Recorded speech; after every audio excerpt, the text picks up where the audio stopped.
I'm a depository of the revolution's beginning. Where I work, people come up to me and they sing new songs of protest to me. Truck drivers that I've never met before tell me that they're going to get theirs. It's really something. And all these poems I consider an opus of the coming people's revolution of the peoples. He sings the song of dissent, not in the fields but the factory. The song is a loud one, silent for too long. We are not many, we are few, sometimes mayhap just me and you. Shit rolls downhill, that's a fact, but rocks go uphill when they're thrown back. In one ear, not the other. And after my buddies gave me a song, I said these words to him. I searched for words of encouragement, so I said, they're on top now and everything is going good for them. They are advancing in our position and we are in a posture of retreat. But this posture is not a defeated posture. We are not defeated. We are only in retreat. Every inch they take, they will have to defend. They are advancing on our position every time we look up. They can have their inches and their seemingly awards. They will hold on to every inch they take. And life isn't about how well you handle things when everything is hitting for you the way it should. It's about how you handle yourself at your lowest that matters. We have retreated and we ride the low waves.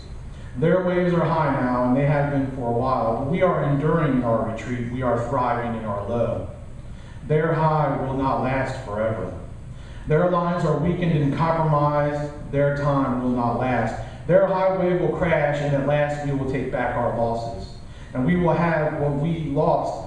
We'll take it all back until we have our meager existence that we wish we had now.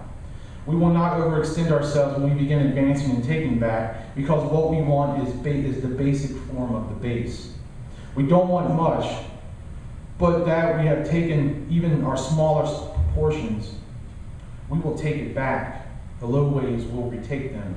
We will have our day. And this is called the celebration of the first air-conditioned night. This is actually wrote a couple years back, but it still pertains to today. And a night soon when I put the air conditioner in the window. I pull myself from one moment to the next, one step in front of the other. Blind ambition is not an ally, movement is a curse.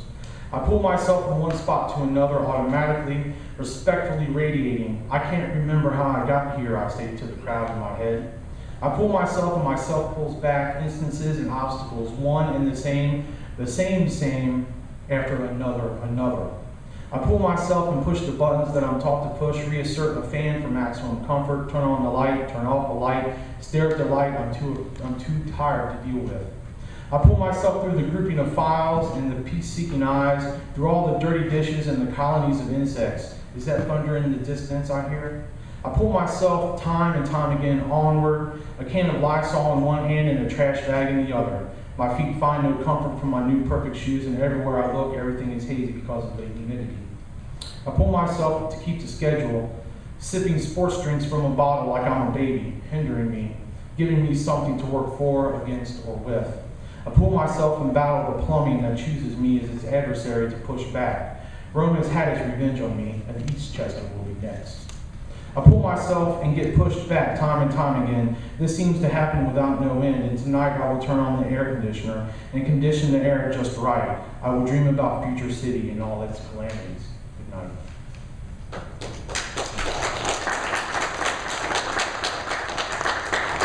I'm not a mechanic, but I have a similar mechanic-like job. Isn't that right, Tim? Yes.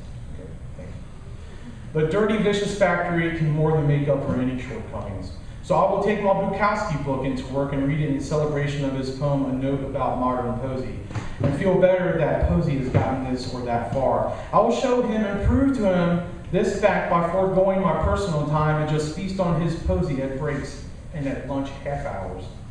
I will keep my opinions and views and ideas to myself because they always get interpreted as being bad attitudes. Ain't that right, Tim? Yes. They don't know the difference between a difference in opinion and a bad attitude because they are self-centered. Tim? Yeah. Yep. I would take a day off. I need another day off if I had any time to take off, but I don't.